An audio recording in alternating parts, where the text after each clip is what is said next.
Hey guys, it's Gridiron here. Today I'm going to show you a video, and it's not very long, of me fighting 3 BF-109s.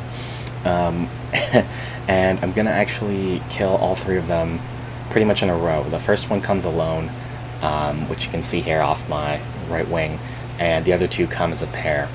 A lot of pilots will upload videos for you of them just doing like absolutely awesome stuff, but they don't ever really show you the times where, you know, they lost or they got shot down. And though I have always, you know, said that, you know, I'm not like the most amazing pilot ever, I'm going to show you a clip here where I actually don't think I should have won this. The first guy I fought actually should have killed me, but I've been reading In Pursuit lately, which is a free ebook about digital air combat that applies to real life combat as well. And in that book, they talk about how the best pilot, you know, is not the pilot who has these like incredible maneuvers, but is actually usually the pilot who ends up making the least worst mistakes, which I think this clip kind of highlights. So as you can see here, I've engaged this 109 who has a advantage over me. He has a speed advantage. I'm only going like 250 right now, and he also has a height advantage. So the first thing I'm going to do is I'm going to nose down a little bit and get some of my energy back, speed up. Then I'm going to even out. So the reason I'm evening out here is so that if he wants to basically engage me, he has to fly straight and lose both his altitude advantage and his speed advantage, which it looks like he's doing. He's just flying in a straight line now. So he's lost his height and he's lost his, well, he's about to lose his speed. I nose up here to burn off some energy. So if he wants to engage, he also has to burn up some energy. It's a very simple trap here. And at this point, this is going to be one of my first mistakes.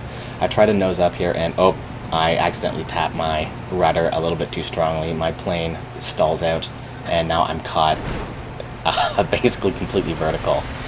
He gets some superficial hits on my rump here. Luckily, it doesn't do anything. But now I'm nose down, and at this point, I'm kind of frazzled. I put myself in a really terrible position because now he's coming down on me with a lot of energy. He basically got all his energy back that I burned off him, and now I'm basically trapped at altitude with a 109 right behind me.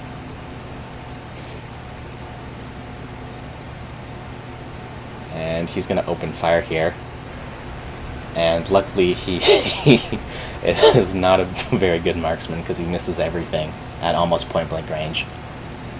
And I can kind of tell he's a little bit frazzled because his plane was wobbling just a little bit there. And whoops, almost a mistake here. I tried to roll over and accidentally twitch to the wrong to the wrong side here. But luckily I think he had a little bit too much energy, so he ends up actually overshooting me, which he is here. And he's not in such a great place, so he decides he's just going to extend, which is smart on his part. So that was a good call for him.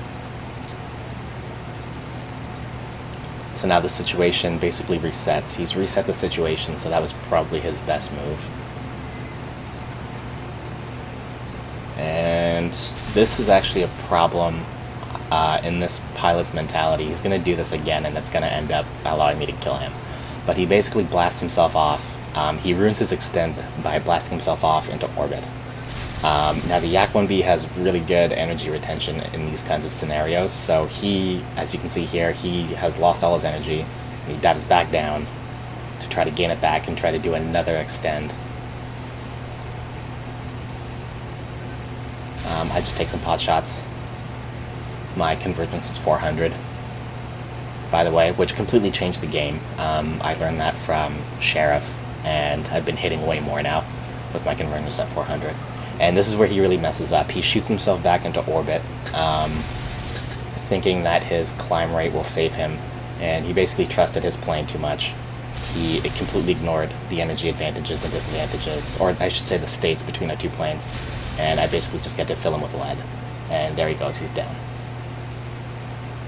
So now I'm going to nose down, and oh, look at that. I noticed 2 109s right under me. and I identify them as 109s here. So now I have a good opportunity to boom and zoom a 109, which is, I mean, that's a joy when you get that opportunity. Except I'm going to miss the first one.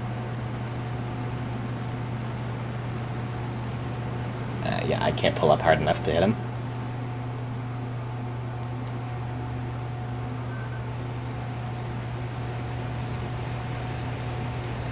And I come back down on him.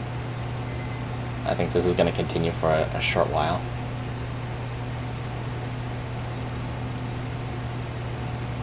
Yeah, here's me trying again. And he turns hard again. He's actually pretty good at evading. This pilot is pretty good at evading the boom and zoom. And I don't yet know that this pilot has gun pods on him. I realized that later. I wish I would have known that, because that would have probably changed a few things, but then I realized, okay, now his friend's in the combat. So at this point I'm like, I'm surely dead. But whatever, we'll see how things go. And I put some shots into him. I can't believe I missed him here. But up until this point, there's really nothing special going on. It's just kind of tumbling, just kind of dancing around with each other. I think these two pilots just figured there's two of us, so we can absolutely just dance with this Yak-1B. They don't really use any of their advantages. They kind of just tumble.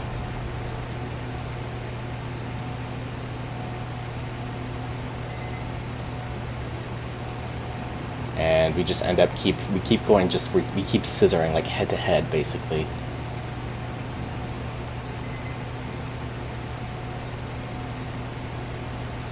Which is really what the Yak-1B is good at, in my opinion. And this guy ends up going slow and low, and boom, there goes his wing. So he got punished for that. Tumbling away all his energy with his gun pods, which his plane is not good at in the first place. And then he ended up basically in a position where the gun pods really ruined his ability to do what he was trying to do. So for a short time I lose his friend and I reacquire him right here. Gotta figure, his friend must be behind me, but no, he's over me. He noses down, comes back at me here, and we scissor. And I figure, he's got me anyways. That's too lucky for me. I come at him. He's just off by a little bit, and boom, I hit him in the engine block, and there he goes.